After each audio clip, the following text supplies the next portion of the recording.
Bueno, muy rápidamente, esta charla va a ser un poco para contar qué es el Kaizen.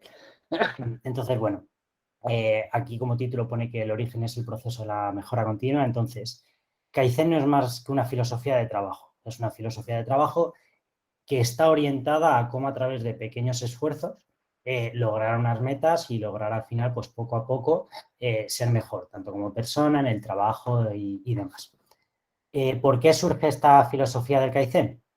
¿O cuándo surge y demás? Es decir, sus orígenes.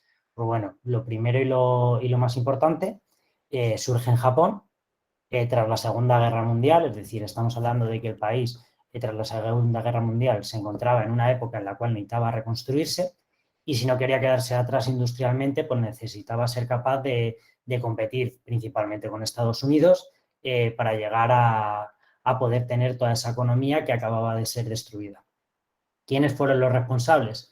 La Japanese Union Science and Engineering, William Edward Deming, que es un estadístico estadounidense muy importante, que además fue profesor universitario y entre otros muchos de sus textos está uno de los libros que es Out of the Crisis, que es muy importante, y Joseph Juran, que bueno, es un gurú de lo que es la calidad y la gestión de calidad, hasta el punto de que bueno, trabajó como jefe del departamento de calidad en Bell Labs y además se amplió, yo creo que un teorema que todos conocemos, que es el teorema de Pareto, pues él fue capaz de ampliarlo y aportar más sobre ello. Gracias a estos orígenes, el Kaizen surge y surge a través del principio de las 5 S, ¿vale? Kaizen, como ya he comentado antes, viene de el cambio a mejor, la mejora continua, y para ello lo consigue, pues bueno, primero a través del Seiri, que es clasificar. Al final son muy pragmáticos y lo que buscan es diferenciar entre qué es útil y qué no. Dentro de una vez que ya hemos clasificado qué es útil y qué no, pasamos al Seitón, que es organizar, ¿vale? Una vez que ya sabemos, pues tenemos que tener muy localizado dónde tenemos qué es útil, es decir, poniendo un ejemplo práctico, si hay un equipo encargado de una tarea, en caso de que tengamos que ir a ver qué pasa con esa tarea, saber que tenemos que ir rápidamente a ese equipo. El seiso, que es limpiar, que al final es todo lo que nos sea útil pues fuera del entorno. Si tenemos que trabajar en esa tarea, vamos a intentar trabajar solo y exclusivamente con el equipo encargado de la tarea, no meter pues otros intervinientes. El seiketsu, que es estandarizar. Al final necesitas medir todo el esfuerzo que has ido realizando durante la tarea para saber el resultado al que estás llegando, pues ese es el proceso de estandarización que sigue. Y el shitsuke o la autodisciplina, que al final es también ser consciente de que hay que ir aplicando este método y que no vale con decir, vale, pues está el método y ya está, sino que hay que ser disciplinados, cada uno consigo mismo, y poco a poco ir aplicando esto. Porque como bien he dicho, aunque surja en la parte industrial, se puede aplicar a todo. Y de hecho, un ejemplo de aplicarlo a todo es que posteriormente se aplicó en todo lo que fueron las metodologías ágiles. De hecho, Kanban, Scrum, el modelo de Spotify que sigue la propia compañía, todas ellas están basadas en el principio de Kaizen. ¿Y por qué están basadas en el principio del Kaizen? Porque en este proceso de las 5 S que hemos visto en la slide anterior, hay un propósito de 4 acciones clave, que es siempre hay que planificar, siempre hay que hacer, siempre hay que comprobar y siempre hay que actuar. Al final, a la hora de planificar, creo que la gran mayoría de nosotros estaremos hartos de hacer sprint plannings o reuniones al final de planificación, de ver un backlog y demás. Hay que hacer. Al final, en el día a día, todos estamos haciendo la tarea que se nos encarga o las tareas de las que llevamos a cabo. Y entonces, pues bueno, esa es la acción de hacer algo.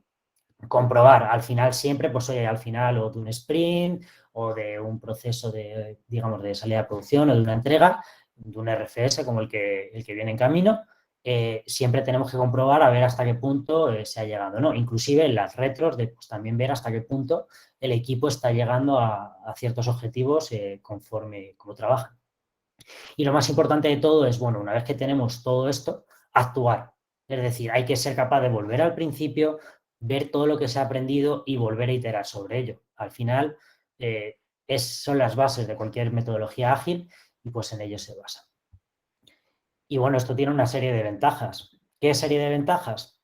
Pues bueno, reducción de desperdicios.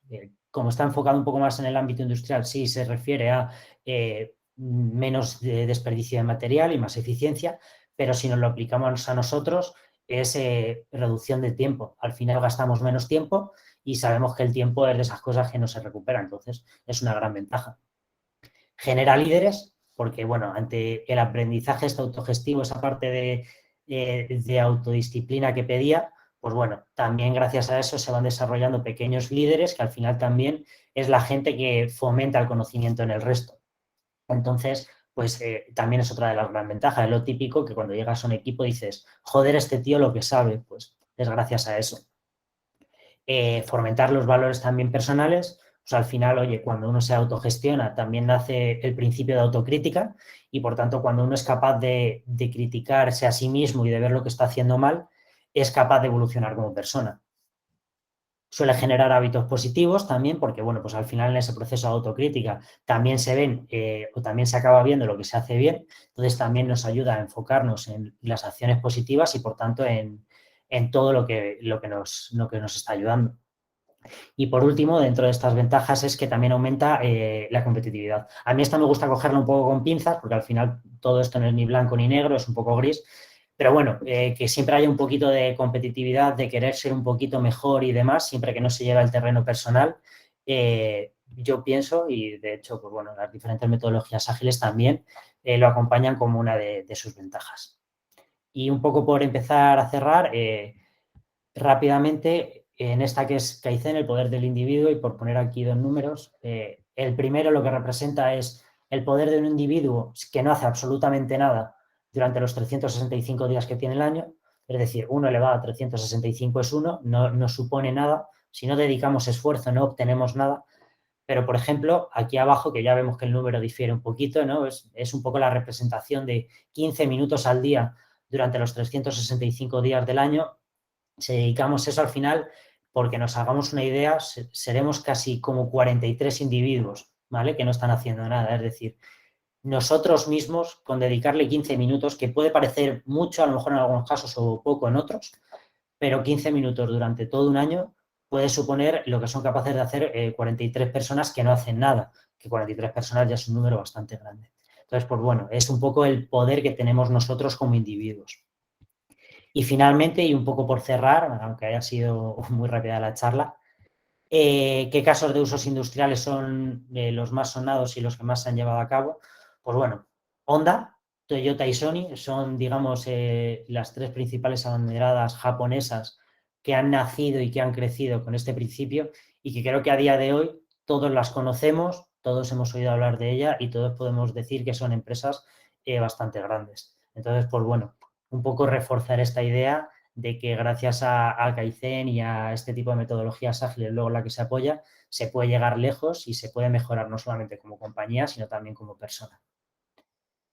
Y por mi parte ya está. No sé si alguien tiene alguna pregunta, algo que quiera comentar. Parece que nadie ha hecho ninguna pregunta. A ver, por aquí. Nada, te están dando la enhorabuena. Me sumo, a mí es un tema que me encanta. Oye, no sé si tienes una opinión, Jorge, de qué tal estamos aplicando la filosofía Kaizen en esta empresa en general. En general, en la empresa y con las metodologías ágiles que sigue, en este caso desde el modelo Spotify con Chapter y con Tribus, bastante bien.